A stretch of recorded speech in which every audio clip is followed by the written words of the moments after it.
Boa noite, meus queridos amigos do MBL News. Boa noite a todos vocês. Boa noite, professor Ricardo Almeida. Boa noite a todo Boa mundo noite. que está pistolaço conosco, porque a gente marcou para as 8 e depois jogou para as 8h30. Juro que não foi erro nosso, foi erro nosso. Foi erro especialmente do Totô, que não botou a live no ar com uns 30 minutos de aguardo. Posso que ele vai aparecer online aqui, vai me xingar, vai ter algum tipo de resposta aí. Mas é verdade, a gente tem que ter os dois. Só é fake news. Olha lá. Estamos ao vivaço aqui. Era pra gente estar, inclusive, junto. Hoje é quarta-feira, né? A gente tá juntos fazendo ao vivo lá, só que essa é uma breve semana de interregno, de descanso aqui, até voltarmos para a grande guerra, para a grande disputa com o Bolsonaro. Mas isso não impede as notícias políticas de acontecerem, muito pelo contrário, elas andam, elas prosseguem, elas acontecem e elas seguem um caminho próprio, né? Foi convocado hoje a ex-esposa do Bolsonaro, a que supostamente meteu uma galhada no presidente da República com um bombeiro que servia de segurança do Bolsonaro, o que eu acho demais. Eu gosto das forças policiais, tipo policiais, bombeiros, né? Gosto de defender. Fato é que ela, aparentemente, de acordo com as más línguas, meteu uma galhada presidencial ali no Bolsonaro, e o Bolsonaro, por conta disso, tá ali, né, reclamando que foi chamado de corno por nós na manifestação, disse que é deselegante, o Bolsonaro achou deselegante, né, achei isso legal pra caralho. E aí os nossos queridos amiguinhos que estão acompanhando aqui a live começam a se perguntar o que pode acontecer com a convocação dessa mulher e o que acontece num país em que o Bolsonaro ele ataca o Supremo, depois ele corre e recua pro Alexandre de Moraes. Aí todo mundo começa a imaginar, houve um acordão. Houve um grande acordo. Então, um acordo haveria de livrar um monte de gente, né? Aparentemente não. O Paulo Guedes está igual um frango berrando que queria que o Supremo resolvesse os precatórios para ele ter espaço fiscal para poder fazer basicamente compra de votos nas eleições. E não está rolando. Vai ter que pedir socorro para o Congresso Nacional. A CPI avança e está pegando familiares dele. O Alexandre de Moraes deixou tudo pronto para prender o Carlos Bolsonaro pela rachadinha, ou inclusive a ex-mulher dele, ao dar uma jurisprudência do STF, um julgado que qualquer desembargador pode usar lá no Rio de Janeiro, deixando claro que rachadinha é crime, e que rachadinha dá prisão, e que não tem o que fazer. Ou seja, de um lado, um presidente que tenta até fingir pros outros, porque assim, o senhor Rodrigo Constantino e a putada toda lá, que é obrigada a ficar dando duplo twist carpado intelectual para convencer o gado, estão falando que na verdade o Bolsonaro foi um estrategista. O presidente é um gênio da estratégia, ele apenas enganou as pessoas para fazer um acordo nenhum. A grande estratégia dele está redundando em nada. O STF não deixa de avançar. Na verdade, a guerra que o pessoal acha que o Bolsonaro brecou, ela continuou. Não houve mudança alguma no tabuleiro. E a situação dele no Congresso Nacional ficou enfraquecida, permitindo que outras aves de rapina, e eu cito aqui o Temer nesse departamento, porque tirando o lance do ego, o que ele pode pleitear é que o governo faça algum tipo de favor a ele ou para o grupo político dele. Não tem muito mais o que o Temer obter além disso.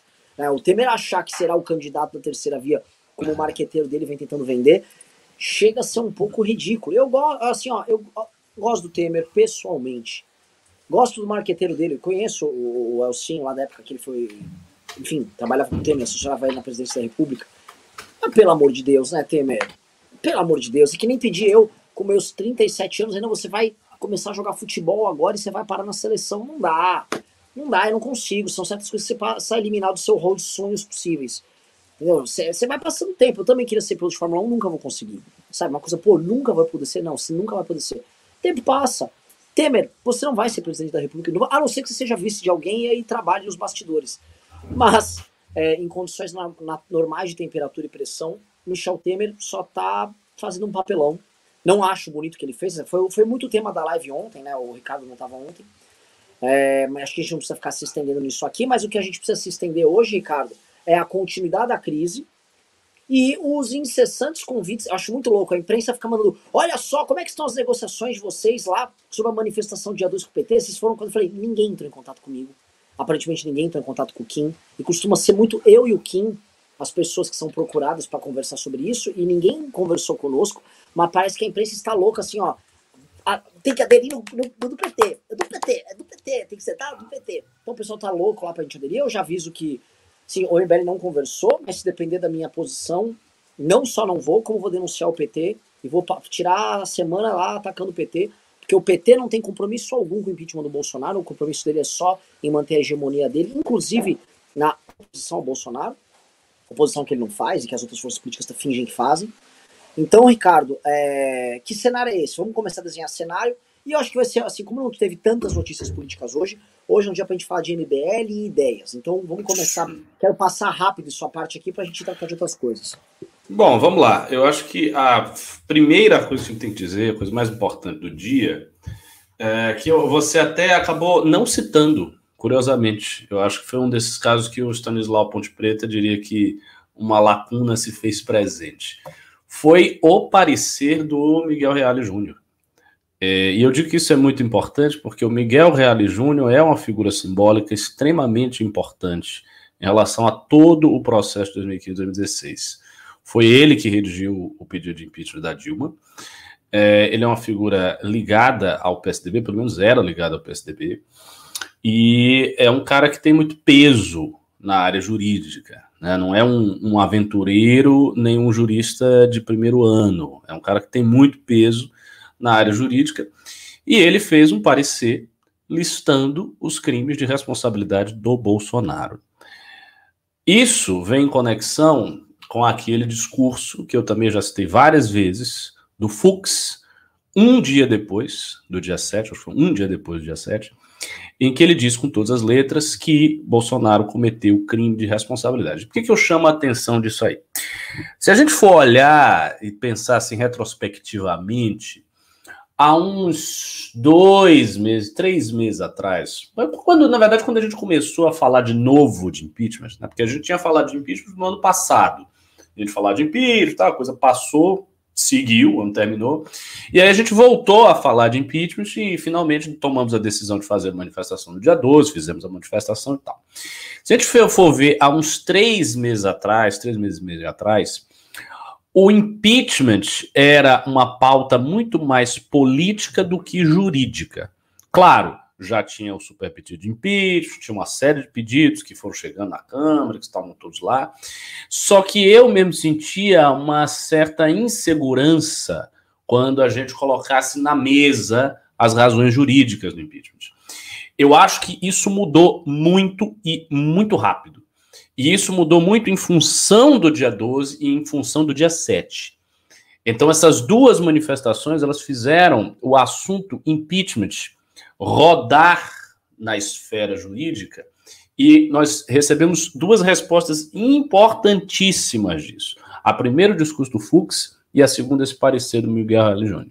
Porque você tem, então, a confirmação da parte do presidente do STF e da parte de um dos juristas mais conhecidos e respeitados do Brasil, que Bolsonaro efetivamente cometeu crime de responsabilidade, cometeu crime, portanto, a motivação jurídica já está lá. Se esse debate ele é vencido na sociedade, e eu acho, assim, no caso do Bolsonaro, muito fácil de se vencer este debate. Por quê? Bolsonaro não dispõe, como o PT dispunha, de juristas que vão sair no seu nome, de grandes figuras do direito que vão defender a bandeira de que Bolsonaro não cometeu impeachment. Ele não dispõe deste apoio, ele não tem associações de magistrados, associações de operadores do direito, ele não tem nada disso para ele. Na época da Dilma, não. Houve um debate muito acalorado, muito duro, em relação à própria tese do impeachment. As pedaladas eram ou não eram motivo suficiente para ela ser impeachmentada? Todos os presidentes anteriores não tinham cometido pedaladas? Qual foi a diferença da pedalada da Dilma, da pedalada do FHC? Qual era o papel do dolo no impeachment da Dilma, no que ela fez? A assinatura dela configurava dolo ou não? Esse debate jurídico na época era muito acalorado. E você tinha, assim, claramente, juristas que se posicionavam de um lado e juristas que se posicionavam do outro. Então você tinha um Ives Gandra, um Miguel Reale se posicionando de um lado, mas você tinha outros grandes juristas se posicionando do outro. Eu lembro, inclusive, que até se chamaram, eu acho que o Klaus Roxin, uma das maiores autoridades de direito do mundo, para falar a respeito de alguma coisa relativa ao impeachment ou à prisão do Lula. Ou seja, eles chegaram ao ponto de chamar uma autoridade estrangeira, das maiores que existem no direito, para dar suporte a algum tipo de tese que estava se desenvolvendo aqui no Brasil, nessa comunidade jurídica que estava a favor do PT. Então, veja, havia uma discussão muito intensa e o PT dispunha desses laços sociais que faziam com que a comunidade jurídica se mobilizasse em favor da Dilma. Bolsonaro não tem isso. Bolsonaro não tem universidade, ele não tem associações de juristas em torno dele, ele não tem nada disso. O apoio dele, portanto, neste debate seria muito exíguo, muito fraco. Então, se o debate virar com toda a força para cravar a ideia de que ele cometeu crime de responsabilidade, já digo de pronto, a comunidade jurídica vai abraçar isso com a maior facilidade. Ela vai abraçar com felicidade, vai dizer, cometeu mesmo, aí, ó, aqui. E isso foi um fato importantíssimo de hoje. Indo além desse fato aí jurídico, nós ainda temos aquilo que o Renan apontou, o avançar da CPI, a CPI que era e é o principal fator de desestabilização do governo não parou de avançar. Agora a gente vai ter a ex-mulher do cara depondo na CPI, isso é um caso sério, drástico.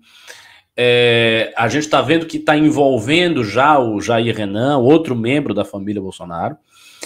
Então, a situação do Bolsonaro é uma situação de deterioração. Ele continua se deteriorando cada vez mais. A resposta do STF, idem. Isso que o Fux pontuou a respeito dos precatórios vai neste mesmo sentido. O Bolsonaro não dispõe de margem de manobra para poder fazer um novo auxílio emergencial efetivo. Isto significa uma coisa, isso significa impossibilidade dele ir para a eleição com força. Ele não tem como, porque a única coisa que fez a popularidade dele subir, isso a gente já disse várias vezes, foi aquele auxílio emergencial no momento da pandemia, que a gente viu que isso resultou numa estatística favorável. Depois disso, nunca mais Bolsonaro subiu em pesquisa. Nunca mais. Todas as pesquisas de rejeição ou aprovação ao seu governo, de intenção de voto para a candidatura, para a eleição de 2022, de aprovação do rumo do país, de condução da pandemia, todas as pesquisas que nós vimos, de todos os institutos, apresentam um cenário uniforme e constante. Bolsonaro perde base, perde base, perde base. A única coisa que afetou isso foi o tal do auxílio emergencial, que, uma vez que ele tem que pagar esses precatórios e com todo o esmagamento, estrangulamento do Estado fiscal, ele não terá como fazer. Então, a situação dele é terrível. Isto sem falar, e aí talvez a gente veja um posicionamento diferente do PT que a gente tem visto nos últimos tempos, talvez o PT entenda que este filho da puta vai mesmo ser impeachmentado, de um jeito ou de outro, com povo na rua, sem povo na rua, que esse é um risco real, que ele pode ser impeachmentado, e o PT resolva, de fato, tomar a dianteira, por medo até do MBL, de setores da sociedade civil, fazerem isso. Houve, no dia 12, um grande alívio, tanto do Bolsonaro quanto do PT. O PT ficou muito aliviado que o dia 12 não foi uma coisa massiva, gigantesca. Então, houve ali um momento de respiro do PT, o PT deve ter concebido, peraí, a estratégia desses caras não deu tanto certo, a manifestação não foi grande, mas a situação do presidente está cada vez pior. E se eles acertarem? E se tiver uma segunda que for bom? E se eles calibrarem a mão na hora da divulgação? Porque é só coisa que pode acontecer. Então talvez a gente veja um PT muito mais para cima, muito mais na dianteira do que a gente viu nos últimos tempos. Na dianteira para tomar controle do processo histórico. E se o Bolsonaro tiver que ser impeachmentado, ser impeachmentado no tempo que eles querem, do jeito que eles querem e com a narrativa que eles querem. Então essa é a situação que a gente vê. Para o Bolsonaro, o alívio foi meramente momentâneo. Ele teve assim um dia de tranquilidade e no dia seguinte já foi pau. Não houve descanso. Hoje, que data é hoje? Hoje é dia 15. A manifestação foi agora, domingo. E nós já vimos um cenário de notícias desolador para o Bolsonaro. Então a situação dele é grave e eu não vejo muito o que ele fazer, não. Vamos lá, eu vou adicionando coisas aqui no que você falou, eu vou começar pelo PT, tá? Quem tá assistindo tem que entender que o PT é dono do bloco da esquerda, e a relação que ele tem com os partidos de esquerda, que são obrigados a se compor com ele na suposta oposição, porque tem algumas pessoas, alguns partidos que querem fazer a oposição ao Bolsonaro. Eu listo, por exemplo, o PDT, que foi a nossa manifestação, eles estão pelo impeachment mesmo e tudo mais. Até porque o Ciro precisa disso. Não vejo o Ciro conseguindo escalar mais 10 pontos de popularidade para chegar ali no Bolsonaro, ultrapassar ele. Não vejo isso acontecer. Acho que o Ciro tem um interesse direto no impeachment, eu vejo no PDT esse interesse direto nele. Mas eles realmente, vamos ser honestos, né? Assim, até pro pessoal do PDT que vive assistindo a gente aqui, vocês precisam sair debaixo da asa do PT. Vamos falar real. O MBL não foi tutelado pelo Bolsonaro e ele só é tratado como esse bicho exótico aí, que gera cancelamentos duplos, porque ele declarou a própria independência. O MBL é um movimento independente e não também vou ficar aqui fazendo a cantilena de que a gente é foda, a gente é picão, não sei o quê. Tá? A gente tem nossa história, a gente fez as nossas escolhas. E eu acho muito estranho quem é tutelado pelo petismo. Eu sei que a gente pode passar a live inteira discorrendo sobre como os movimentos de esquerda e os partidos de esquerda eles têm uma história conjunta tão grande e espaços de debate e discussão que vão da academia aos movimentos estudantis, aos sindicatos, aos parlamentos. Então existe uma relação sólida de décadas, e você pode falar décadas mesmo, mais de 50, 60 anos se for traçar. Eu falo o seguinte, tem o Roberto Freire, que é um fóssil vivo, era do PCB, era um comunista lá dos anos 50, 60. Não estou exagerando, o Roberto viveu coisas muito antigas. E ele está aqui hoje pelo Cidadania, tal. Então, assim, essas histórias são antigas, as amizades, os rancores, os afetos entre eles são todos muito, muito velhos. Então não dá para, obviamente, traçar o paralelo. Só que é o seguinte, a realidade se impõe. E a realidade se impõe, por mais que eles tenham longas ligações, a gente possa explicar o que acontece, isso também não serve de justificativa para ficar cometendo o mesmo erro. Porque na prática todo mundo ali é tutelado pelo PT mesmo, o PT escolhe. Pra mim, uma coisa que eu aprendi, que foi muito boa nessa manifestação, foi entender quais são os narcos petistas dentro da imprensa, que isso não significa esquerdistas. Tem esquerdistas petistas e esquerdistas não necessariamente petistas dentro da imprensa. E deu pra entender quem é quem, qual jornalista opera pra quem. Foi muito bom. Isso aqui é uma coisa que eu queria até, depois eu sentar com o Russo e a gente listar todos esses caras aqui. Seria bom fazer isso. Planilhar tudinho e tal. Entendeu? Por quê? Por exemplo, tem um tal do Igor Giello, da Folha. O Igor Giello, eu achava que era um jornalista aleatório da Folha. Pezinho na esquerda, tal. Não, ele opera pro PT, o Igor Giello. Tá, então, entendi, tal, catalogar. Igor Giello, petista, legal. Kennedy Alencar já era sabido, mas não era sabido que o cara operava de forma tão descarada o petismo dele dentro do UOL. E outros nomes.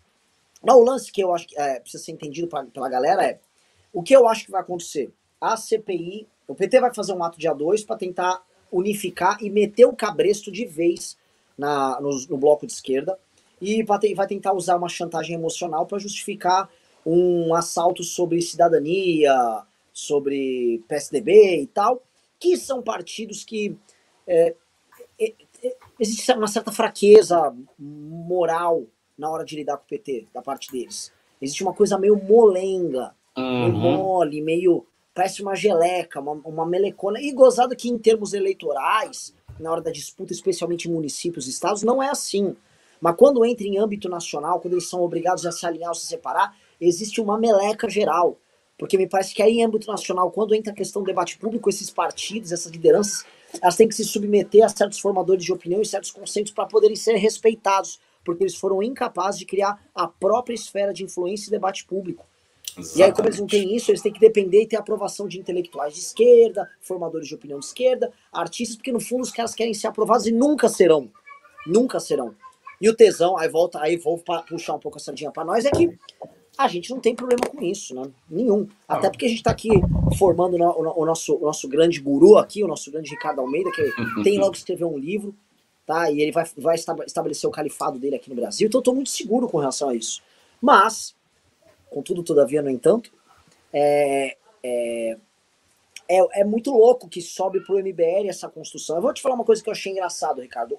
Eu tirei esses 2, 3, 4 dias aí, não sei quanto tempo eu vou ficar parado, mas no máximo até esse fim de semana, pra dar uma respirada e tal.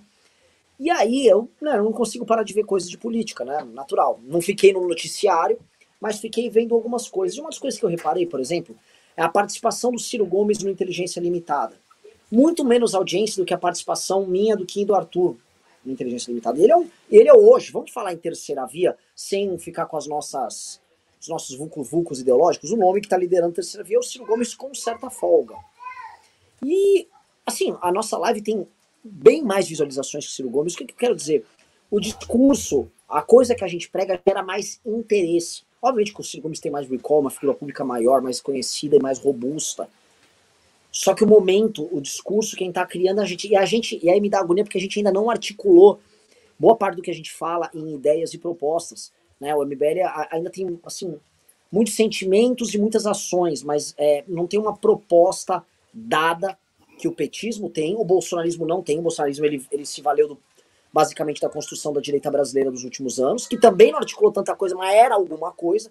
Então ele tomou o liberalismo dos institutos, tomou o conservadorismo do Olavo, tomou alguma coisa do pensamento dos milicos, matou no peito e falou é meu, e destruiu tudo. E o tucanismo não tem mais nada, tal. Então o que eu vejo, assim, a gente tem que continuar lutando pelo impeachment e o nosso enfrentamento com esse cara tem que rolar, mas o impeachment do Bolsonaro tem que acontecer em detrimento do PT. Tá? E eu acho que dia 12 serviu pra gente dar nossa sinalização democrática. Olha, tô disposto a conversar. Baixei minhas armas aqui para conversar. Não quiseram conversar, vieram me chamar de estuprador. Então, o papo é reto. Pelo menos comigo, tá, Ricardo? Não quero ficar incorporando isso, mas assim, atacaram o MBL. Nós somos fascistas, manifestações supremacista branco e tal. Bando de filha da puta. O impeachment do Bolsonaro, e eu quero que recortem isso, tem que acontecer em detrimento do PT mesmo, que não tem conversa com vagabundo, tá? E não que essa seja a opinião oficial do MBL, é a opinião minha, e a gente pode discutir, o Kim pode pensar algo diferente, o Arthur, você, mas eu suspeito que as opiniões sejam até mais duras do que a minha. Então, acho que não tem muito o que se fazer nessa linha. Onde eu quero chegar, Ricardo, é que nós temos olhando o impeachment do Bolsonaro, nós temos que criar realmente esse caminho, o caminho branco. O caminho branco ele vai ter que andar, e eu acho que a gente vai ter que forçar ele a andar, e aqui é uma discussão de caminhos, tá? A gente vai ter que forçar ele a andar, e vai ter que andar do nosso jeito, e vamos ter que dar porrada. Eu acho que a gente nunca teve institucionalmente tão forte para conduzir essas brigas. E no médio prazo já, a gente tem que sinalizar com uma proposta para o Brasil, cara. Urgente, assim, a próxima eleição presidencial de 2026, o MBL tem que ter candidato, e a candidatura tem que começar já em 2023, tá? E o Arthur se perder para governador, vai o Arthur. A gente vai ter que construir um projeto de governo real, proposta, livro publicado, rodar pelo Brasil, porque é o seguinte, não tem outra força para fazer isso além do Movimento Brasil Livre. Eu acho que a história é meio esquisita com relação a nós, assim, as coisas elas ficam girando ao nosso redor, mesmo às vezes a gente vem achando que a gente não mereça isso. Então tem algo estranho aí, esse algo ele vai andar. Passo a bola para você. Bom, eu vou chegar aí no final do que você falou. Eu não tenho tanta certeza que a gente tenha que ter um projeto para o Brasil já e uma candidatura presidencial e mirar isso. Eu acho que um divisor de águas fundamental para a história do MBL precisa ser o primeiro mandato executivo do movimento. Primeiro mandato executivo. Para mim, de preferência, até numa cidade de médio porte. Aí alguém pode dizer, mas isso é muito pouco. O MBL é um movimento que, né, fala em termos nacionais. A gente fez o impeachment de Dilma Rousseff, que é uma coisa nacional. A gente está liderando um processo de terceira via contra Bolsonaro, que é uma coisa nacional. A gente tem uma audiência nacional, né? A gente tem parlamentares que têm votação muito expressiva diante de todos os outros concorrentes na Câmara Federal. Então é um movimento nacional que pode aspirar grandes realizações nacionais. Tudo bem, até aí ok. Só que uma coisa é certa, o tamanho que o MBL tem no debate público não corresponde ao tamanho estrutural que o MBL tem de fato. Basta você imaginar que se a internet fosse tirada da nossa mão, nós voltaríamos a ser, enfim, figuras quase obscuras. Então, existe uma desproporção muito grande do tamanho que o MBL tem, em termos simbólicos, e do tamanho real de capilaridade, de força, de coisas montadas. Eu acho que, mais do que nunca, o MBL precisa ter esta estrutura, ele precisa depender menos de internet, cada vez menos de internet, ter mais estruturas sólidas de chão, no sentido de que tem que ter mais vereador, principalmente vereador, tem que ter mais deputado, mas sobretudo vereador, tem que ter um monte de vereador, tem que ter de preferência um partido nosso, tem que ter de preferência dinheiro mesmo em caixa que faça a gente ficar tranquilo pelos próximos 10 anos em termos de movimento. Precisa ter uma estrutura muito sólida, aí ter um mandato executivo, teve essa experiência de administrar, que é uma experiência que a gente não sabe, não teve essa experiência. A gente teve experiência no legislativo muito boa, na vereança, com o Rubinho, o Holliday, que já foi, enfim, o Márcio e tal, com bons vereadores. A gente tem experiência como deputado estadual, Arthur, bom, grande experiência como deputado federal do Kim, gloriosa experiência. Então, no legislativo, eu acho que o MBL está fino, está craque. Agora a gente precisa ter uma experiência no executivo, que não precisa ser necessariamente a maior de todas, que é a cadeira presidencial. Eu acho que antes da cadeira presidencial seria bom ter experiências menores até lá, até para preparar-nos para o desafio que é gigantesco de assumir o poder. O Bolsonaro, por exemplo, que é um imbecil, e não se preparou também, ele está aí se lascando. E por que ele está se lascando? Só porque ele é um imbecil? Não, ele é um imbecil, mas além de ser um imbecil, ele é um imbecil inexperiente. Então ele pegou a presidência sem saber o que fazer, uma coisa dificílima que é governar o Brasil, e se deu muito mal nesse processo. Eu acho que a gente pode seguir um caminho mais de longo prazo, não a pressa. O importante, enfim, é que a gente sobreviva. O MBL precisa sobreviver.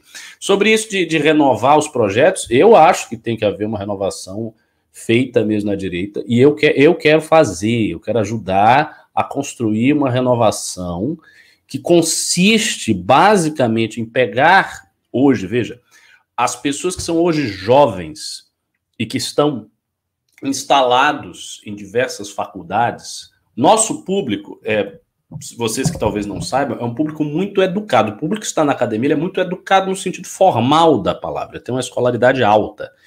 Então a gente tem gente que tem superior completo, mestrado, pós-graduação, doutores fazendo academia. Nós temos doutores, pessoas que têm doutorado fazendo academia MBL. Pessoas que são mestres. Tem uma menina lá de Brasília que foi para a London School of Economics estudar sociologia, para aprender lá a sociologia de Giddens, e ela é do MBL. Então, assim, nós temos pessoas hoje na academia com porte pequeno, que a academia ainda tem, que tem este nível de qualificação. Imaginando uma academia 10 vezes maior, seja com 18 mil alunos, com 20 mil alunos, e a gente fazendo uma peneira nisso aí, a gente pode ter, por exemplo, 500, 600, 700 cabeças de escola, de elite, bem posicionadas em diversas universidades, e aí, tendo isso, se a gente começa um tipo de dirigismo intelectual que dá para fazer, aí a gente tem capacidade plena de ir renovando as estruturas do pensamento da direita. Que é uma coisa que eu sempre falo, fora aqui do MBL News, que à direita faltam especialistas. A gente não tem especialista. Tem uma ou outra figura que se destaca no debate nacional, que às vezes toma uma área de especialidade. Como, por exemplo, o Paulo Cruz, quando fala da questão da negritude, do movimento negro. Ele é um profundo conhecedor disso aí, ele é um cara muito conhecido, assim, na área intelectual, é bastante conhecido, e ele é uma figura de destaque. Mas as esquerdas, elas não têm isto. Elas têm isso também, mas não têm só isso. Elas têm uma enorme quantidade, uma espécie de exército de anônimos universitários que estão espalhados em todas as universidades que se pode imaginar, em institutos mais diversos, e essas pessoas estão na base criando teses, criando estudos pontuais sobre assuntos muito pontuais. Essa estrutura de capilaridade intelectual a gente não tem. Isso precisa ser criado. Como é que isso pode ser criado? Não dá para ir pela linha do Olavo. O Olavo foi para uma linha trágica. Aliás, não sei se o que eu estou falando aqui interessa ao pessoal, que eu estou, enfim, especulando. Posso continuar? Negócio, pessoal, vou fazer um negócio. Digite 1 se vocês querem que a gente continue nessas viagens sobre o futuro. Digite 2 se vocês querem que a gente se atenha à crise política e volte pro põe o pé no chão. Eu quero falar hoje um pouco de futuro, até porque estou viajando um pouco, tá? E outra coisa que eu vou pedir, galera. Vocês pararam de mandar Pix. Tudo bem, eu sei que era pra manifestação, mas, pô, pelo menos uns R$1.000 por dia, né? Pelo menos isso, pô. Vamos lá, pessoal. Vamos mandando Pix e a gente responde as perguntas. Eu prefiro que vocês mandem Pix do que o Superchat. Muita gente manda o Superchat, porque o Superchat o Google come 30%. Tá bom? Devolvo a bola aí, Ricardo. Continua. Bom, e o ganhou assim. Ganhou disparado. Mas continuando o que eu estava dizendo. Então, assim, essa capilaridade é uma coisa que tem que ser feita. Então, se você tem esse dirigismo, você começa a formar os especialistas. Você vai formando as pessoas e vai colocando as pessoas em posições na estrutura do poder. Quando a gente fala em estrutura do poder, geralmente se tem em vista o parlamento, o executivo, a máquina pública, mas estrutura de poder não é só isso. Sindicato é estrutura de poder. Universidade é estrutura de poder. Institutos que recebem dinheiro do estrangeiro é estrutura de poder. Tudo isso é estrutura de poder. Todos os elementos, os aparelhos sociais, institucionais que você tem num país, eles fazem parte da estrutura ampla, em sentido lato, do poder. Não é só eleger fulano de tal. Aliás, esse é um pensamento reducionista, porque se você elege fulano de tal, mas você não tem nada na estrutura do poder, todo o poder pode se voltar contra você com muita facilidade. E isso acontece não só no caso do Bolsonaro. Não só no caso do Bolsonaro. O Bolsonaro é um idiota, ok. Mas aconteceu também, se eu não estou enganado, por exemplo, no caso do Marquesan. O Marquesan lá, o prefeito de Porto Alegre, que tentou fazer uma série de mudanças, que tentou fazer um governo melhor possível, que conseguiu deixar a cidade dele com dinheiro em caixa, como o Renan sempre fala, mas ele teve um mandato extremamente turbulento, porque os funcionários se voltaram contra ele, os movimentos se voltaram contra ele, um monte de gente se voltou contra ele. Então ele estava jogado, era uma espécie de cereja jogado numa estrutura hostil. Quando você está neste cenário, é muito, muito tenso, é muito perigoso este cenário. O que acontece com os partidos tradicionais? Pega PMDB, PSDB, PP, esses partidos.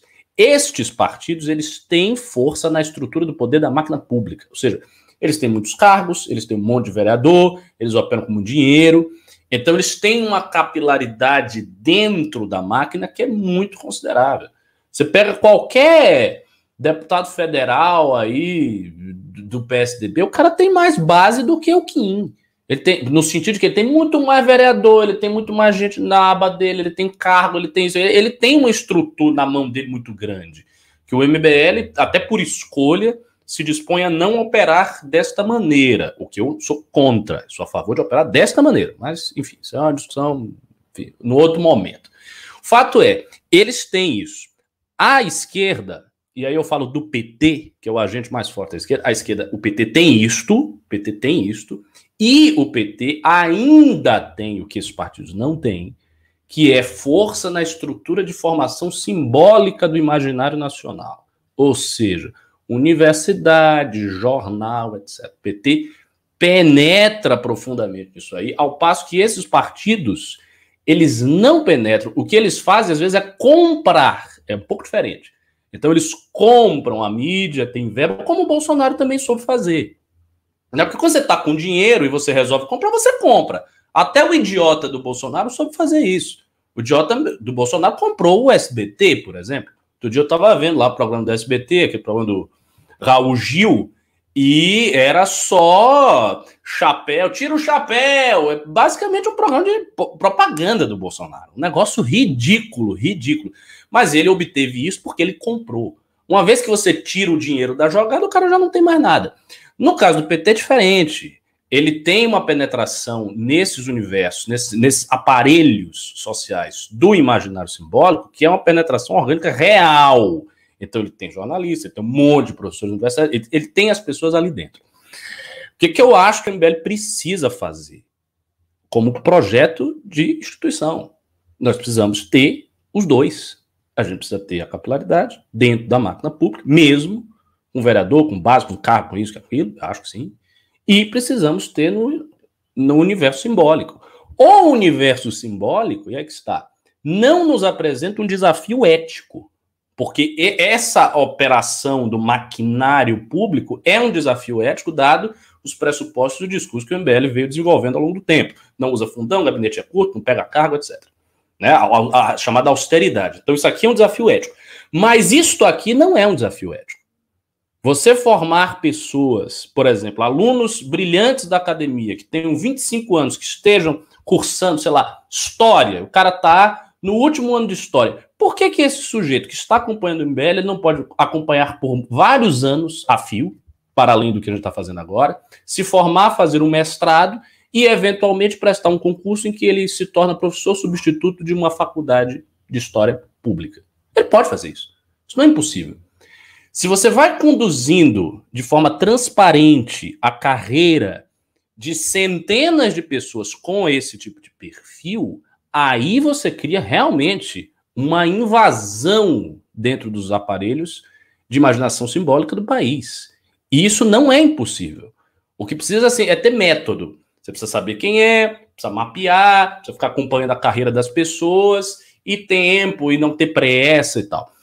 Fazendo isso, o MBL vai dispor de uma coisa que ele não tem hoje, que é uma certa massa de pessoas capacitadas a criar várias teses, num espectro muito amplo, que vai desde questões específicas de segurança pública, que eventualmente um cara nosso que tem um mestrado nesta área, sei lá, na Universidade Federal de Juiz de Fora pode fazer, até reflexões sobre o feminismo que uma menina inteligente que resolve estudar isso em antropologia na UNB pode fazer, por exemplo. E aí sim você tem ideias pontilhadas em todos os lugares que você consegue coordenar e daí você cria um discurso intelectual todo para a sociedade. Eu acho que isso é uma coisa que está na nossa mão. Eu diria que o prazo para fazer isso, se vocês tiver que botar um prazo, é em torno de 10 a 15 anos. Não é mais do que isso. Ah, mas é muito. Não é tanto assim. Não é tanto assim. 10 a 15 anos é um tempo muito razoável. Daqui a 10 anos eu vou ter 43. Daqui a 15 eu vou ter 48. Antes dos 50, o Renan vai ter 50 e poucos. Não há problema nenhum. A gente vai continuar fazendo política até 80. O Temer está aí, com 200 anos fazendo política. Então, nada nos impede de fazer isso. Isso é uma coisa que eu acho que tem que estar no nosso horizonte. Mas, enfim, falei demais agora e deixo essa reflexão aí para você fazer suas ponderações. Eu gosto dessa ideia, Ricardo. Eu acho que o futuro, justamente, do movimento é esse. E eu acho que tem outra coisa. Mas antes de eu prosseguir com esse debate legal que tá aqui, cadê o like, pessoal? Quer dizer, vocês querem sensacionalismo, vocês querem tiro, porrada e bomba, né? Vocês gostam de excrescência, vocês gostam de cocô no chão, pá! Querem tiro, né? Querem Carluxo arranhando lá o primo, que coisa feia. Dê like nessa porra dessa live, caralho. Até pra vir gado aqui, que eu não vi gado no chat. Ah, tem um gado agora. Dê like, tá com 2.100 likes, estamos com 2.800 pessoas. Like na live, que a gente quer passar de 3.000 pessoas logo, tá bom? Like tá na live aprofundando, eu vou falar um pouco sobre essa questão de futuro. Eu sei que as pessoas que nos assistem aqui, muitas delas são imediatistas, e é natural que seja imediatista, tá? A conta é muito imediata, o ódio do Bolsonaro é muito imediato, eventualmente um parente que foi perdido, ou um amigo que foi perdido, é uma coisa que não é nem imediata, é uma coisa que é de um passado recente, e vocês precisam de soluções imediatas, e o que eu falo é o seguinte, o Ricardo já abordou isso no começo da live, os problemas ligados ao fim do governo Bolsonaro estão aí. E o que eu acho que vai acontecer, podem anotar, é o relatório que a CPI iria soltar na semana da nossa manifestação, que foi estranhamente segurado, ele será solto às vésperas da manifestação do dia 2 e muito, muito estranhamente, saiu na imprensa que isso vai acontecer. Né? Segunda coisa, não será para derrubar o Bolsonaro, será para o PT construir esse banho-maria com o governo permanentemente em crise. Mas eu também concordo, só para dar esse retorno com uma coisa que o Ricardo falou, o PT também não pode ficar achando que ele vai controlar o processo como um todo. E eu acho que essa movimentação do Temer e do MDB, que estavam em negociação com o Bolsonaro, com o PT, isso precisa ser dito, tá? O MDB estava negociando com o PT e já negocia em diversos estados. O fato deles terem dado essa guinada governista também indica movimentos no jogo deles do PT, ou apoio Dória. Então, assim, tem coisas acontecendo aí que estão fazendo o PT ficar muito incomodado, tá? Mas eu vou sair agora do PT, que eu quero voltar a olhar essa questão de futuro, porque tem uma questão que eu acho premente. Como fazer essa construção, Ricardo? Que pra mim, assim, nós vamos conseguir fazer essa construção. Se você olhar um ano atrás onde a gente estava e hoje onde nós estamos, o avanço estrutural do movimento foi muito grande. Foi. Muito grande. E eu acho que no final do ano que vem, pós-eleições de 2022, eu acho que o tamanho que a gente vai estar é consideravelmente maior. A robustez financeira e estrutural do movimento também vai ser maior. E a gente vai estar pronto para dar outros saltos. Os nossos saltos estão sempre, né, qualitativos. A gente mudou de natureza, mudou demais de natureza. O MBL do começo do ano passado, pré-pandemia, era uma coisa, hoje ele é outra. Ele mudou muito de figura.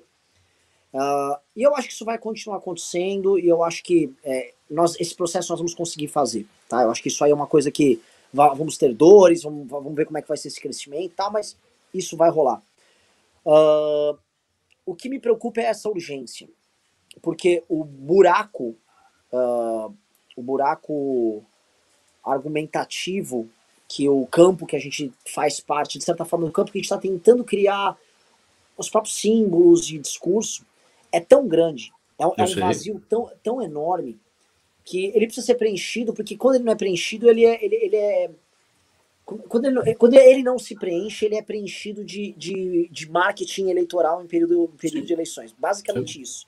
Né? Esse nicho, esse extrato da sociedade brasileira, ele vai lá e começa a receber uma enxurrada de marketing de candidatos de partidos aleatórios, PSDBs, IPPs, DEMs da vida, e aí aquilo condiciona a pessoa no período eleitoral e o jogo que segue.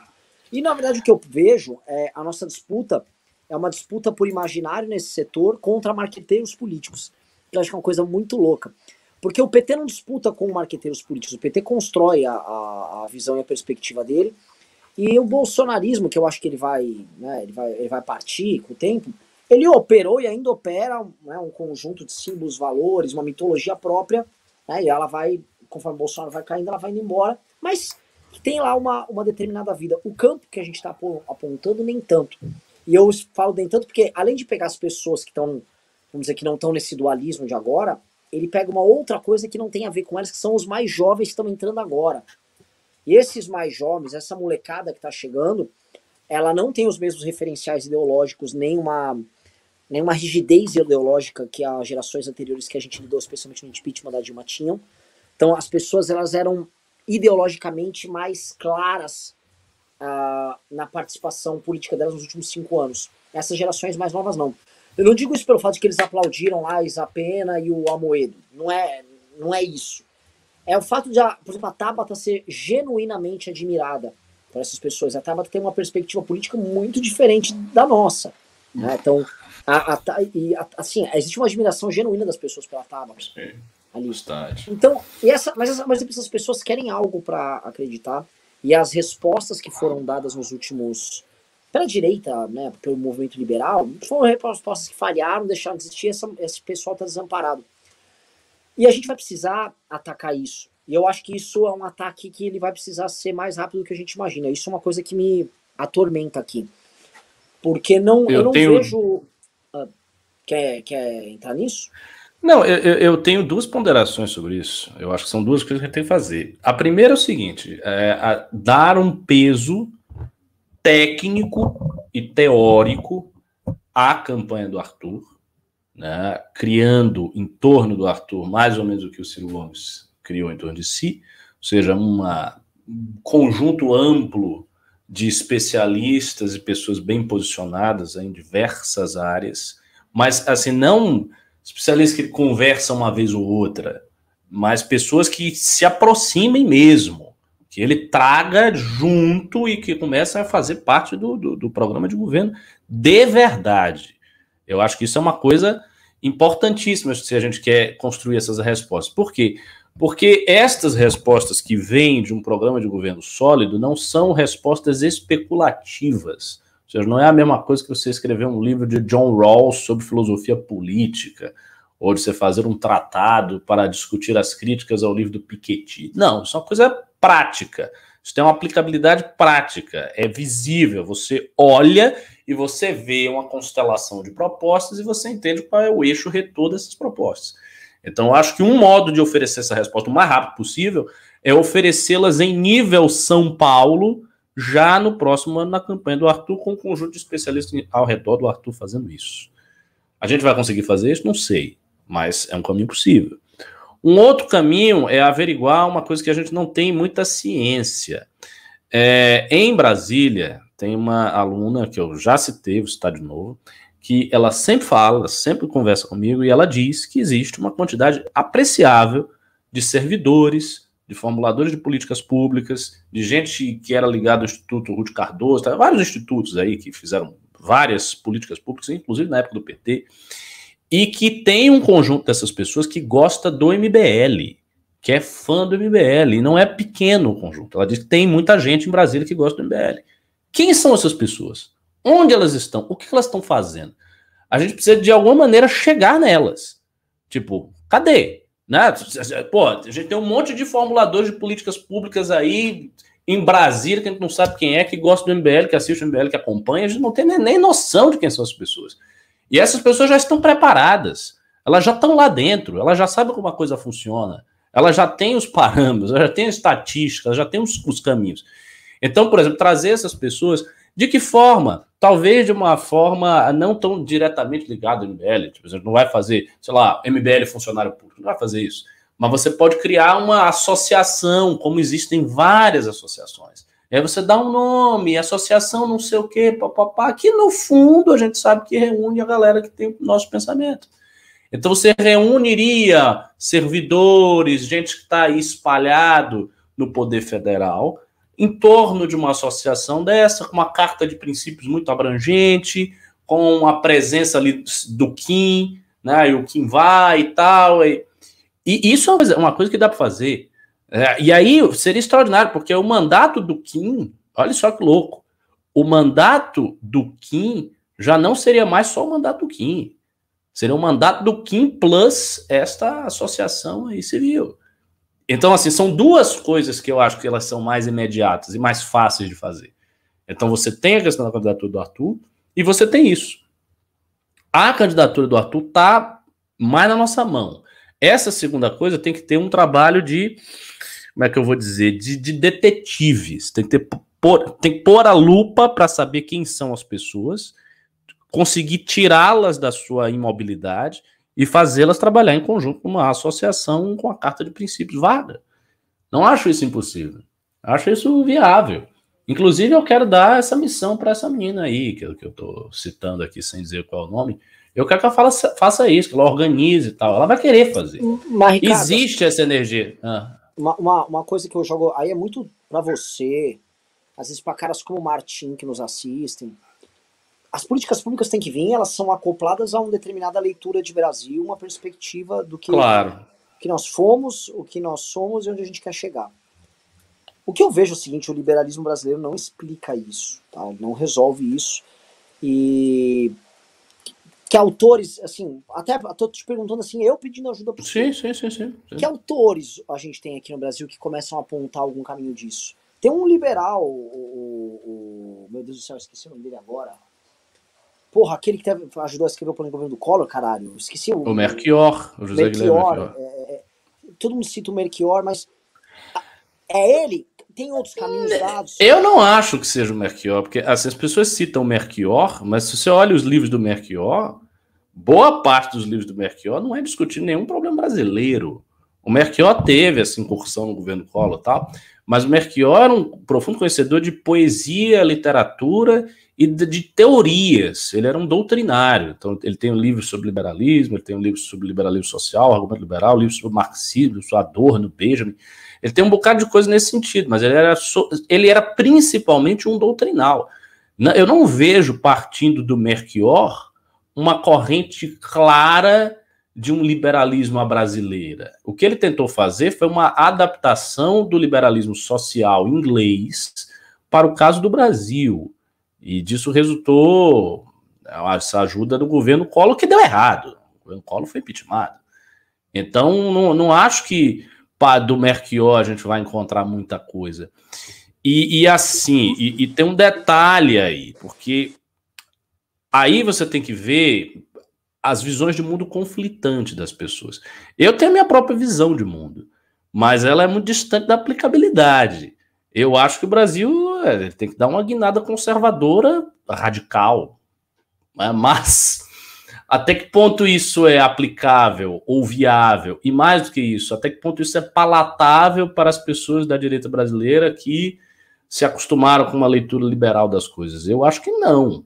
Acho que, assim, por exemplo, tem uma linha que eu aprecio muito, que está surgindo lá na Inglaterra, nos Estados Unidos, que é uma linha de retorno à ideia de um neopopulismo, é basicamente um trumpismo, né?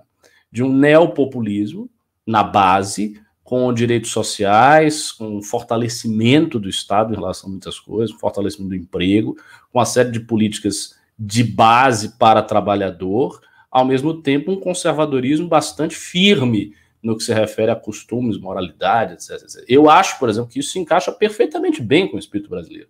Só que isto não se encaixa bem, e esse é o ponto, com o espírito da direita liberal brasileira. E aí você vai dizer, mas os argumentos dessa direita eles foram vencidos. Sim, foram vencidos, mas as referências não foram vencidas. A mentalidade não foi vencida.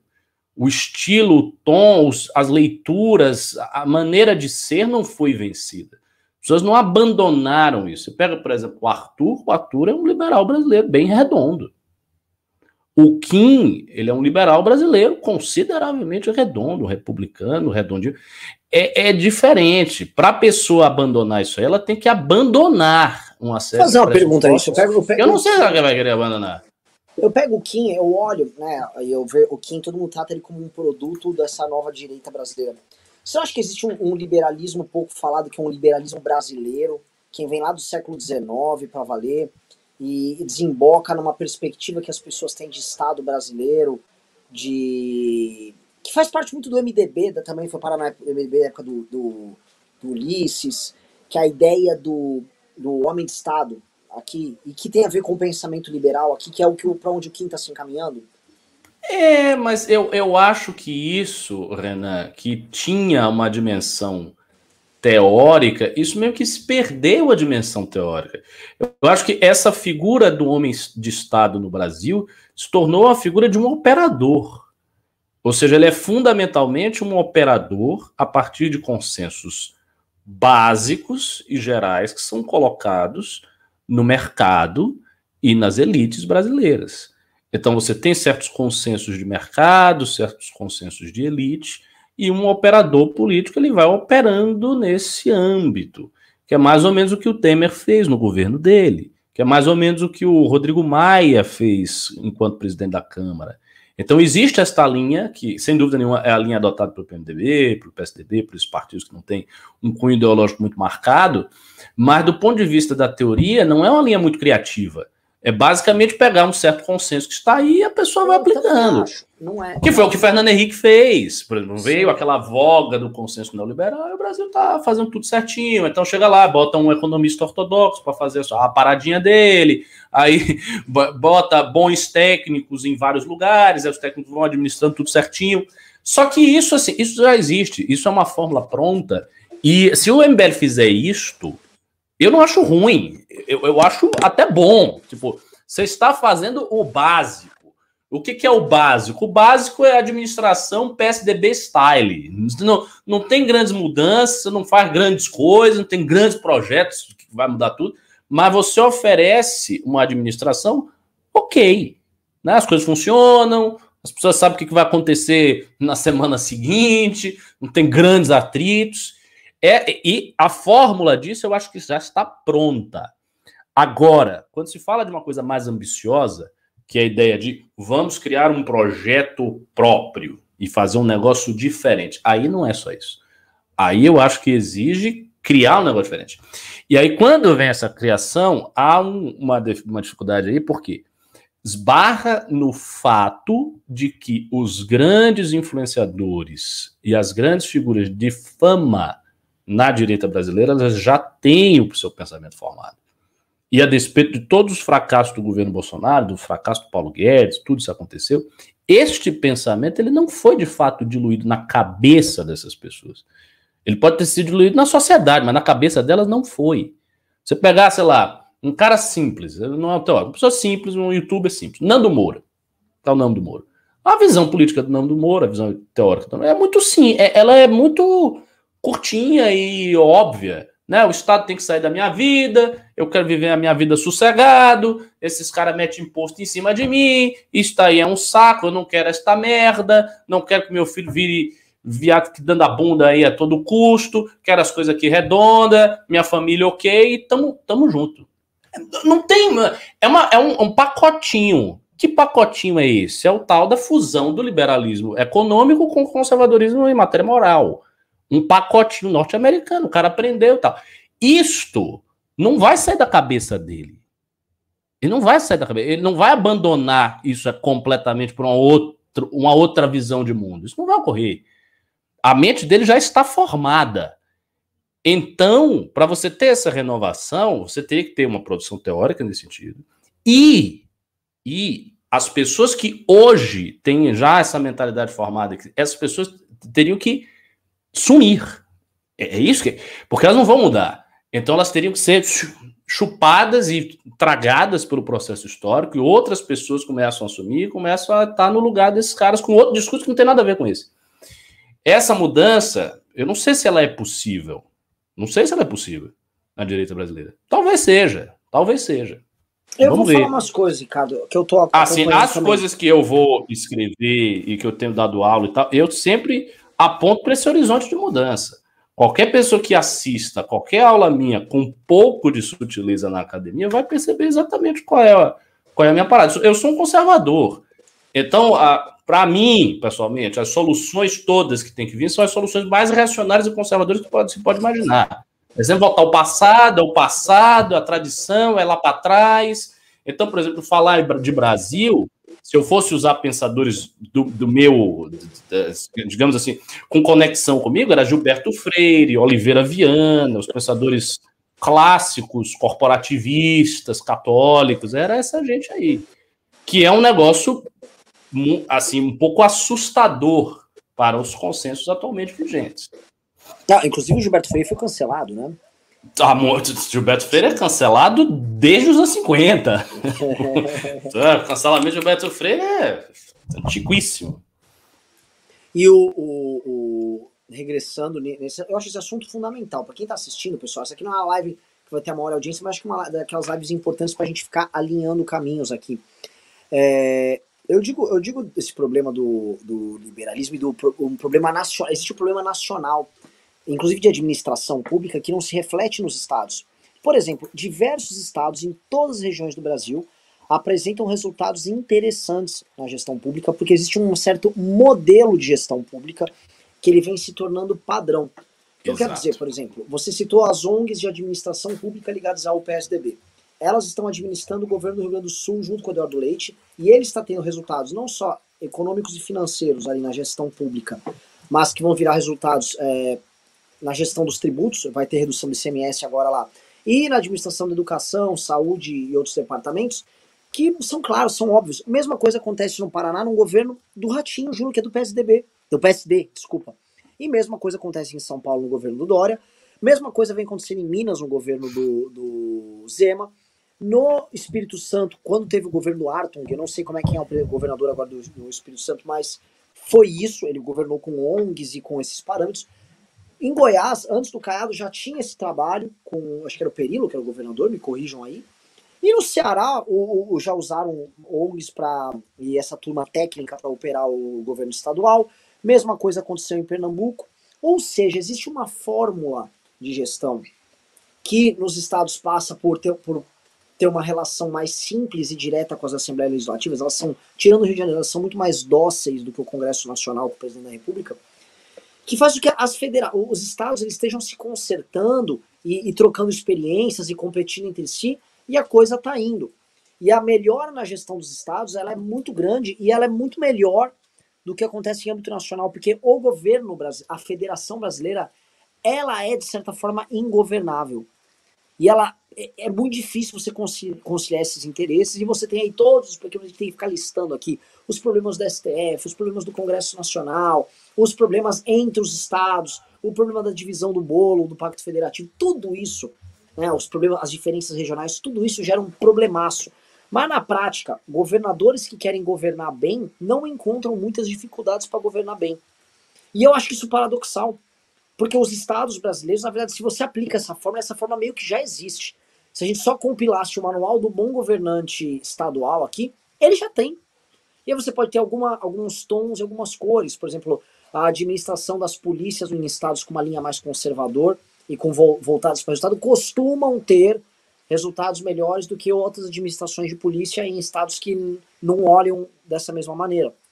Pega o caso do estado de São Paulo aqui de forma mais clara, e para falar que não é uma coisa regional, o Rio Grande do Sul era o grande estado em termos de violência pública nos últimos 5 anos, era descalabro, Porto Alegre era uma vergonha, e foi só alterar, sair os governos de esquerda, mudou um pouco a relação do governo com os brigadianos, que é a polícia de lá, e a coisa mudou. Então você vai poder ter mudanças com linhas ideológicas aqui e ali, mas tá virando um standard, um determinado padrão, e os estados que vão adotando esses padrões, em especial vou falar numa área, que é a área da educação, eles já têm resultados muito rápido.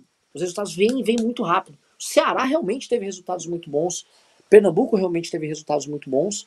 E chegaram a liderar rankings nacionais de educação ao implementar essas políticas públicas que não são segredo para ninguém. Elas são óbvias. Você, eu quero trabalhar com educação. Chama a Fundação Lehman, chama o Instituto Ayrton Senna, chama a própria Comunitas. Chama esses caras, são 5, 6 ONGs, os caras têm um pacote de coisa para fazer, você vai, chama e faz. Já tem os técnicos, as coisas estão formadas e tal.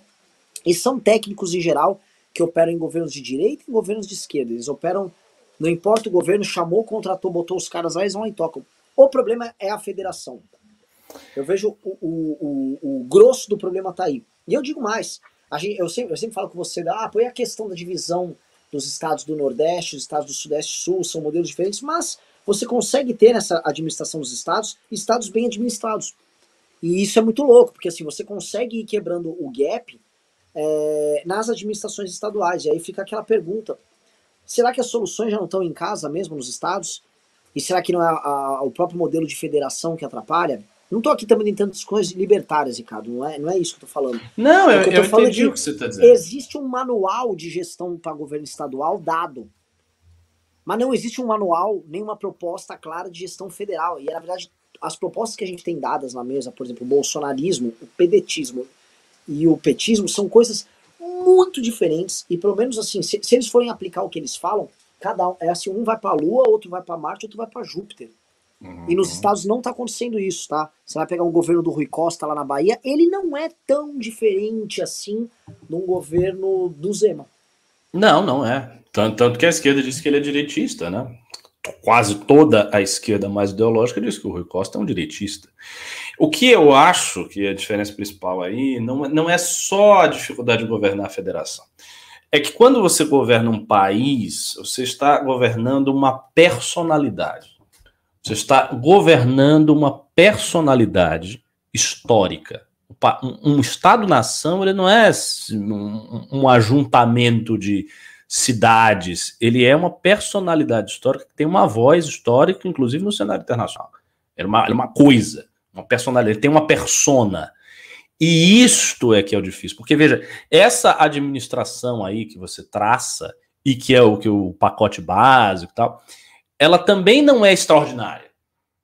Tem bons resultados. Tem bons resultados. Eu sou da Bahia, não é também nada de incrível. É um resultado ok. No Rio Grande do Sul é uma coisa extraordinária. Nós temos aí uma experiência revitalizadora dos gaúchos. Não, também não. Então, os resultados bons, eles são bons naquele tipo de parâmetro que os caras criam. Então, parâmetro aqui básico, o cara melhora um pouco aqui a segurança, melhora um pouco aqui, aí vai melhorando, aí tira uma notinha melhor aqui numa avaliação de educação. É uma coisa que é restrita e é medíocre no sentido bom, no sentido que não é ruim, é médio, funciona, vai, só que não tem grandeza, não tem grandeza. Se o Brasil tem a pretensão, tem a aspiração de grandeza, esse tipo de fórmula ele não funcionará jamais em âmbito nacional.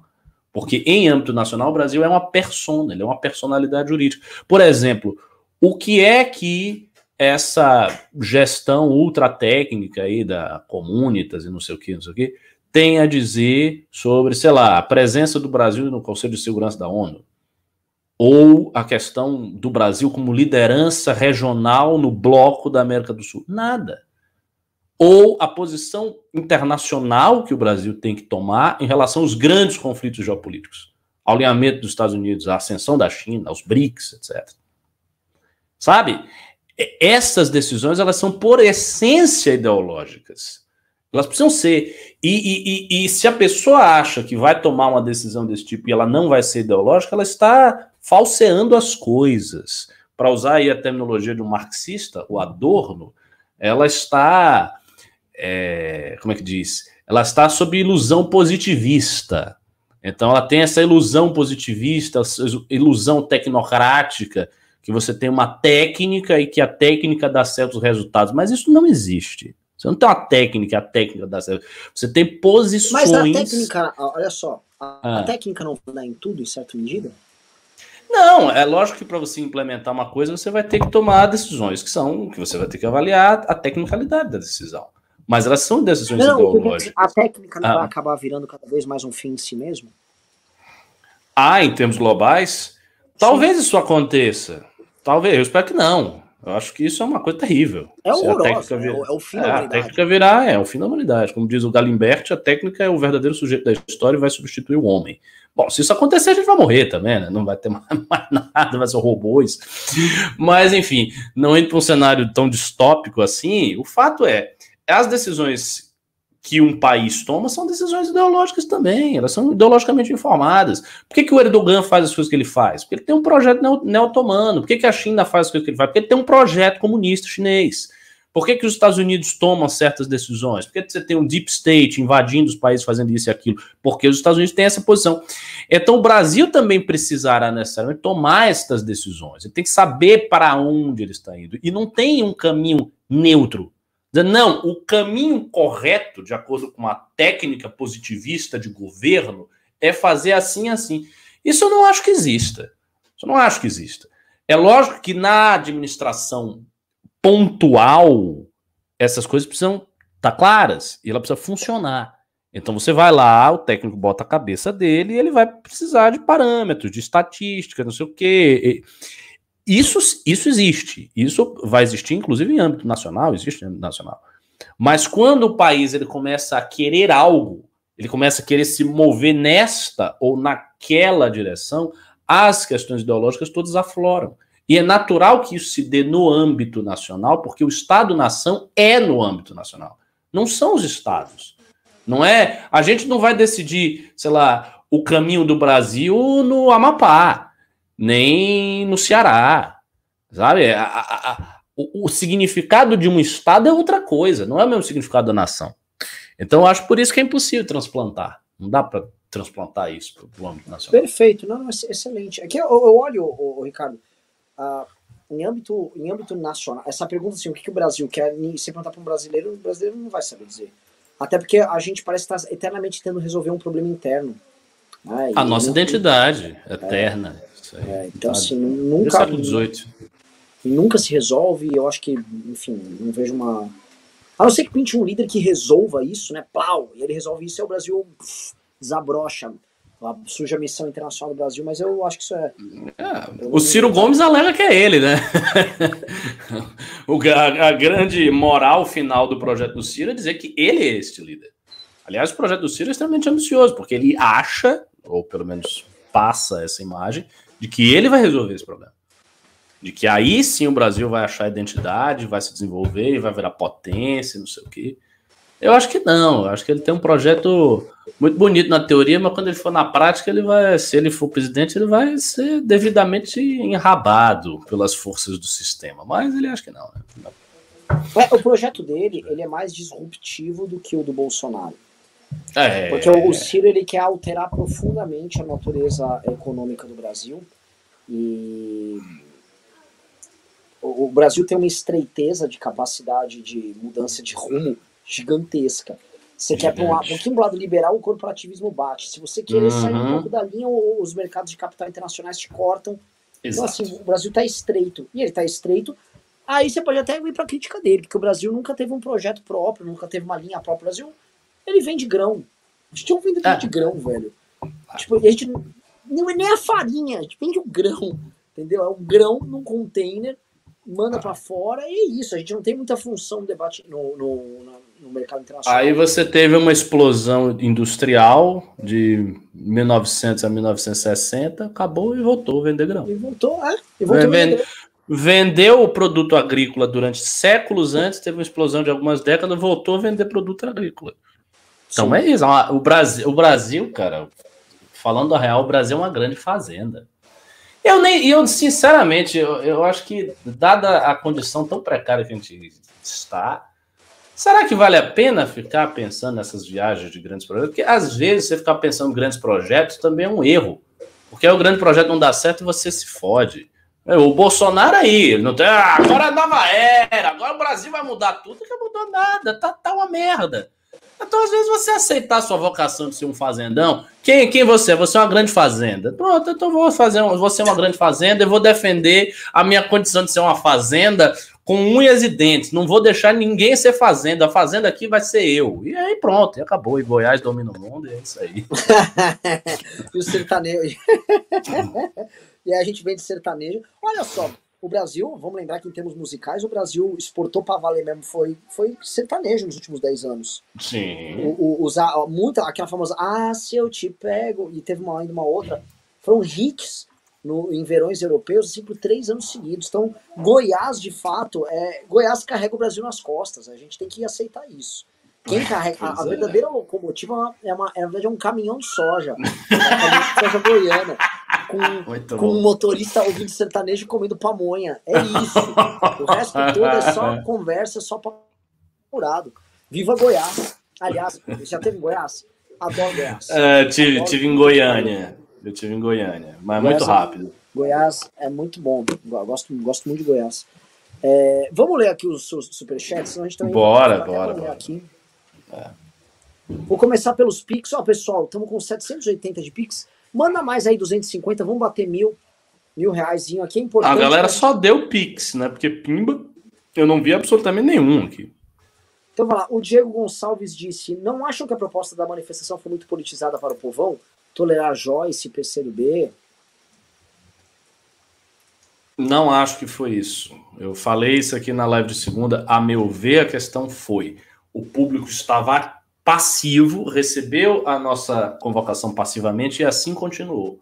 Não é o povão, as pessoas tinham que se tornar ativas. E elas não se tornaram ativas, não foi porque tinha fulano, tinha cicrano, tinha esquerda, não foi por isso, não foi nada por isso. Faltou resolver um negócio aí que a gente até agora não conseguiu atinar como. Sim. O Vitor Rosa diz, estou honrando minhas economias que se não cair não irão valer mais nada. O Leandro disse, Reinaldo Azevedo hoje falou que grupos de esquerda estão querendo marcar com a direita atos no dia 15/11. Estão sabendo, toparia? Ninguém veio falar com a gente. Sendo bem claro, o que quer dizer grupos de esquerda? É o PT? Se for o PT, a gente não vai. Eu já estou avisando. Eu vou até além, cara. O MBL não tem como ir. Se o MBL quisesse ir, nós seríamos expulsos. Veja, as manifestações vermelhas, elas não só têm o PT, elas têm um monte de partidos, coletivos e organizações de extrema esquerda, agressivos. Esta gente não tolerará o MBL lá de jeito nenhum. Se não, você for... Não vai, você vai ser expulso. Vamos supor que a gente queira ir, a polícia não vai deixar. Não vai. E se deixar os manifestantes, eles não deixam, eles empurram. Imagine o Kim, velho, o Kim vai entrar, aí vai estar PCB, PSTU, PCO, várias... Aí o Kim vai andando assim, caminhando. Isso não ocorre. Isso não vai acontecer. Os caras vão começar a gritar, e fascista, saia daqui, metemos na cara dele, pô, é óbvio. O Paulo Jorge disse, a próxima manifestação tem que ser carnaval fora Bolsonaro, até todo mundo de uma vez. Figura do amante mais pandemia. Não concordo. O Rafael disse, bela ideia do partido, jovens com ideais e formação. Moro na Estônia, que foi assim pós-União Soviética. Tamo junto. Ô louco, Rafael, como é que é morar na Estônia? Já tive aí, sabia? A Estônia é um caso muito estranho, né? É um país muito esquisito. Muito diferente de tudo. Tá, o Estônia é um caso a ser estudado. Foi um país que teve projeto. Foi. Na verdade, os 3 países do Báltico tiveram... Eles saíram da União Soviética num estágio muito similar e cada um foi para um caminho. A Estônia foi para um caminho high-tech e se aproximou dos países da Escandinávia muito rápido, muito fácil, e ela desgarrou rápido. A Lituânia e a Letônia ficaram demorando, mas a Lituânia ela veio com a Lituânia entrou pro OTAN e ela deu uma banana para a Rússia. Inclusive eu fui para a Lituânia 2 vezes. Acho muito engraçado que tem quando eles entraram pro OTAN, eles se encontraram com o George Bush. George Bush foi para Vilnius, lá capital da Lituânia, e eles fizeram uma grande estátua com os termos lá do acordo mútuo de proteção com os Estados Unidos e tal. E a estátua ela fica virada para Moscou, na direção de Moscou, para ficar bem claro assim, o russo, filho da puta, vai tomar no seu... Entendeu? É isso, o papo dos caras, assim... E a Lituânia, ela também, ela alçou voa, e é um país hoje que está enriquecendo rápido. Quem não está desenvolvendo rápido é a Letônia, que ficou mais satélite da Rússia. Bem interessante isso. A Mara Mari Fujitani disse para não perder o hábito. O Túlio Tarakev, CBS, disse: qual o futuro do núcleo de Curitiba? Vejo muita gente interessada em participar. O caminho é a academia apenas. Abraço. Gente, os núcleos, eles vão se desenvolver, ainda mais agora no fim do ano, que vão ter... Oi? Tá, relaxa aí. Minha irmã tá dando bronca em mim. Não veio com o papo, cunhado, não sei o quê. Não veio com o papo, até parece que alguém vai lhe obedecer. Daqui a pouco tá cunhado aqui. Vamos lá. O MBL de Curitiba, assim como os demais, eles vão ser alvo de uma reconstrução. Isso é fato, tá? Tá, Stephanie, fica se mostrando aí. Ela faz isso só pra lhe perturbar. Faz algo me irritar, velho. E a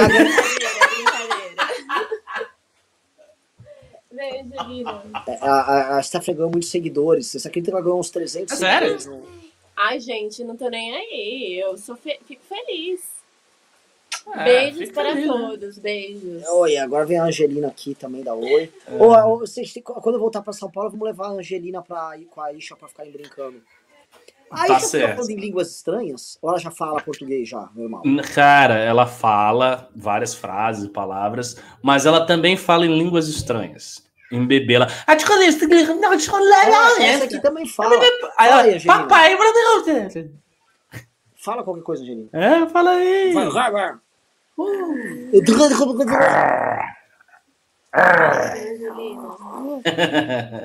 E ela faz assim, isso em francês, então a gente sempre diz Oh. Tão bonitinha. Nossa, mas ela parece muito seu pai. Aliás, a genética do seu demais. Pai é forte pra um cacete, viu? Que todo mundo parece. Seu pai meio que imprimiu. Eu pareço minha mãe. Você parece mais sua mãe. Mas ele imprimiu, assim.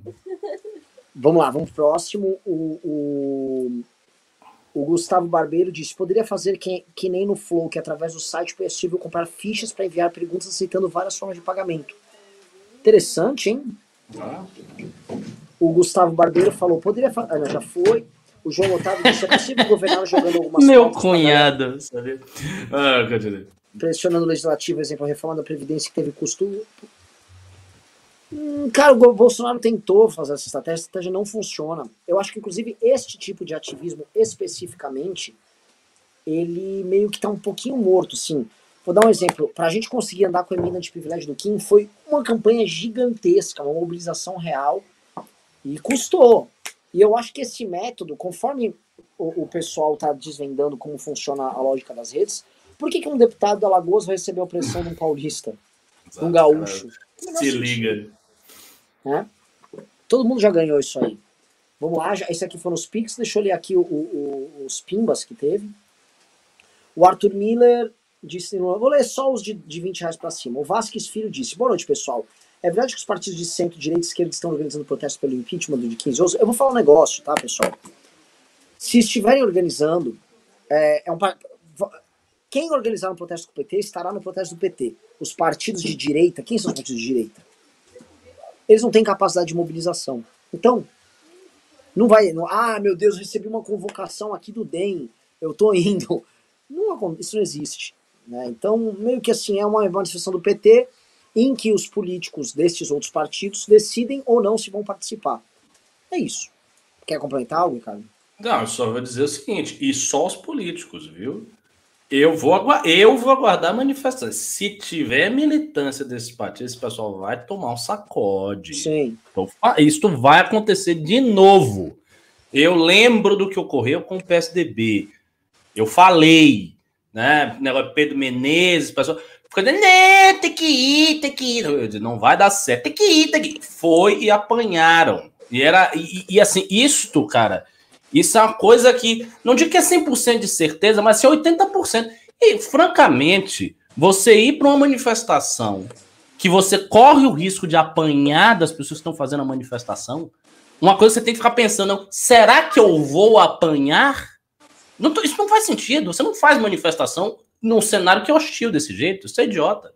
Mas, enfim, beleza. O Juscelino Kubitschek disse, Ricardo, na sua visão, qual o país islâmico que atualmente melhor representa o islamismo tradicional? O Irã, a Turquia? Eu não entendo muito de mundo islâmico e queria saber de você. Não. Se você quer saber o país mais tradicional que tem no mundo, chama-se Mauritânia. Muito tradicional. O que não quer dizer que seja um lugar agradável de visão. É um país pobre e tal. Aboliu a escravidão nos anos 2000. Mas é um país muito tradicional. Muito.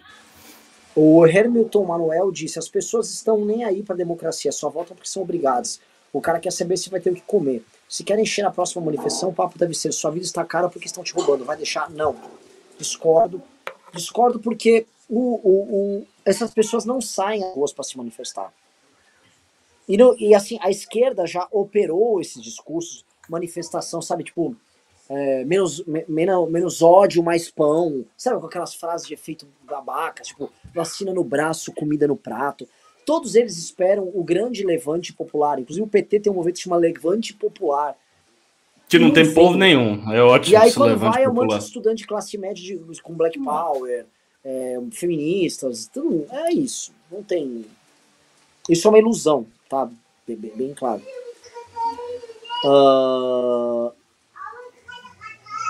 Vamos lá. Mas a Shirley Fávaro disse, essa construção do futuro que vocês estão debatendo é a mesma que o PT fez na década de 80. O sucesso do PT se deu pelo engajamento emocional pelas pautas identitárias principalmente. Como o MBL pretende tocar com ações? Não foi por pauta identitária, não sei o que você está falando, Shirley, mas não foi isso. Não foi. O sucesso do PT se deveu à pauta sindical. A pauta sindical que o PT teve, depois a sua representação parlamentar extremamente agressiva e sectária. Foi isso. O Gabriel Trujillo disse, parem de babar o ovo do Marquesan. Sou de Porto Alegre. Ele teve seus méritos e tinha boas ideias, mas era péssimo em articular politicamente. Até mesmo com a base dele. O Melo, atual prefeito, é mais fraco em ideias, mas é mais eficaz. Eu discordo de você. Primeiro que ele desfez a reforma tributária que o Marquesan havia feito, detonou ela. E o Marquesan, ele foi eleito com as premissas dos movimentos de rua de 2015 e 2016. Ele foi o primeiro cara a querer governar falando em nova política e todas essas coisas. E teve muita dificuldade para governar. Mas muita dificuldade. Ou seja, ele foi o primeiro cara a testar, só que ele também não fez a guinada do Bolsonaro. Ele entregou o governo inteiro para um bando de pilantra. Ele não fez isso também. Ele foi chegando, tanto que sim, os 2 primeiros anos do governo Marquesan que foram muito difíceis, e os 2 anos finais tiveram muita entrega. Então, tem essa diferença. O Melo é um cara que entrega a prefeitura pro que é de mais sórdido na política de lá, com o apoio do Van Hatten, né? Óbvio, isso tem que ser dito aí com o apoio dos liberais lá do Rio Grande do Sul, bolsominions e tal. Então, ele entrega, ele governa com a podridão mesmo, e a gente sabe, eu já tive várias vezes lá na prefeitura de Porto Alegre, eu sei o que é podridão lá. A administração de Porto Alegre é nojenta. O funcionalismo público de Porto Alegre é nojento, sim. De um funcionário que é não comissionado de carreira, ele no primeiro, sabe, terceiro mês de mandato do novo prefeito já tá andando com fora fulano de tal, com adesivo, chega, senta na cadeira, tranca a porta, desliga o computador e dorme. É isso que os caras faziam. É asqueroso. Ira do Leão Homem disse, o texto que imagine com a gente, né, amigão? Sim. Nossa, aí os caras não dormem, os caras iam fora fulano e eles iam na porta do cara pra bater. Ia ser... O Ira do Leão Homem disse, o texto que eu preparei para minha live leva a seguinte conclusão, eu não sei como o conservadorismo colou junto de um movimento liberal, mas isso tanto alavancou o MBL quanto encheu ele de reacionários, dando uma fama pro movimento. O maior reacionário do MBL, cara, sou eu. O que você tá falando? Anderley Pastano disse, pimba pra prestigiar, irmã do Renan, que deve ser uma santa pra aguentar um irmão chato desses. Augusto Figueiredo de Freitas disse, vocês chegaram a ver o vídeo do Adriano Janturco falando do Renan? Liberais agora ficam putos quando alguma pessoa se revolta contra o governo. Estamos fudidos com esses caras. O Adriano Janturco, assim, eu conheci ele lá, o italiano lá, do Salim, lá, que mora em Belo Horizonte. Eu não sei, eu não vi o vídeo dele, nem acompanho nada dele. Eu só vi alguns posts dele quando o Bolsonaro estava convocando a manifestação do dia 7. Ele estava indignado com os ataques à liberdade de expressão no Brasil. Ele só falava nisso. Porque, obviamente, é a forma que os liberais brasileiros eles contribuem com o bolsonarismo. Né? É o paninho, né? Olha, eu vou entrar lateralmente aqui na pauta. Faz igual o Paulo Cogos, né, ô Jean Turco? Né? Mas o Cogos entrou de vez. Ele falou, eu sou bolsominion. E aí o Cogos vai virar gado. Esses caras ficam tentando essa coisa meio salam aleikum, né? Acho que engana alguém. Vai se catar, meu irmão. Nem sei o que é se bater em mim, mas assim, se bater, vai bater nas suas negas, velho. Vai se fuder. Vamos lá. Olha, pessoal, estamos com R$900 de Pix, tá bom? O Jerônimo mandou. O pouco público da manifestação é porque o povo ainda não sangrou o suficiente. Esse papo de união é bonito, mas só o ódio junta as pessoas. Não, com certeza. E eu acho que tinha que ser uma manifestação motivada pelo ódio também.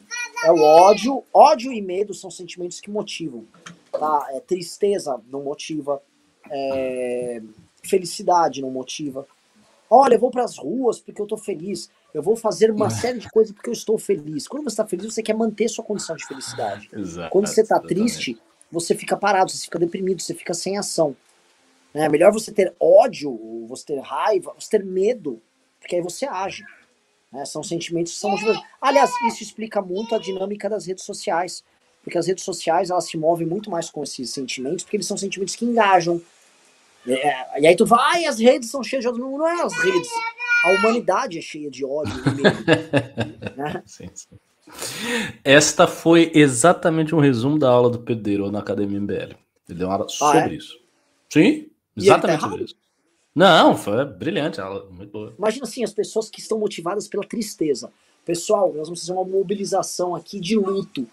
Mas ninguém. Se eu vou ficar luto em público, eu vou ficar em casa aqui chorando. Né?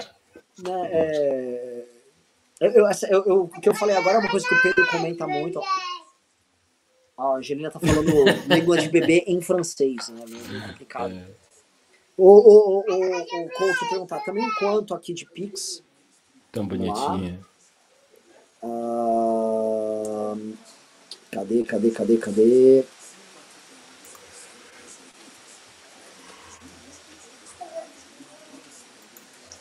Então o pessoal tá falando aqui, né? A famosa frase do cara do Itachi Uchiha, né? Lhe falta ódio, mas é verdade, falta um pouco de ódio assim aos brasileiros. Tem uma coisa, cara, que eu vi muito, assim, você vê no militante político espanhol, você vê no argentino, não necessariamente isso é bom. Você vê, eu vi na Espanha, eu vi na França. Quando entra em certas coisas políticas, o ódio aflora, e é uma coisa muito séria. Eu não vejo isso aqui. É diferente, cara. Tem uma parada, assim, que quando a coisa fica séria mesmo. E aqui não tem isso. A coisa aqui sempre tem que ser meio carnavalizada, ela tem que ser meio lúdica, senão não funciona. Você vê isso, Ricardo? O que eu acho bom. Eu vejo, mas eu acho isso bom. Ah, é? Assim, eu sei.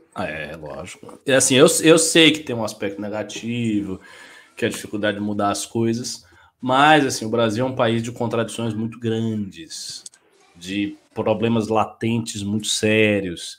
Se a gente chegasse a ficar sério, ia ter uma guerra violenta, ia ter um processo de erupção violenta no Brasil, que seria uma coisa terrível.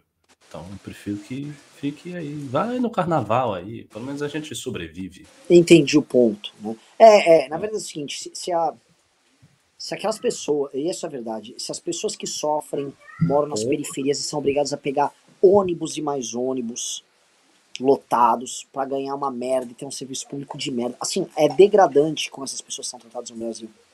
Se essas pessoas entendessem a natureza do problema, o Estado brasileiro desabava. Isso é uma realidade. Isso é uma realidade muito profunda. Que não dá para comparar, porque aí você vai pegar um escrita, não, os Estados Unidos também é assim, o capitalismo não é assim, cara. O Estado brasileiro é muito escroto e a forma como essas pessoas tratadas é de uma escrotidão monumental.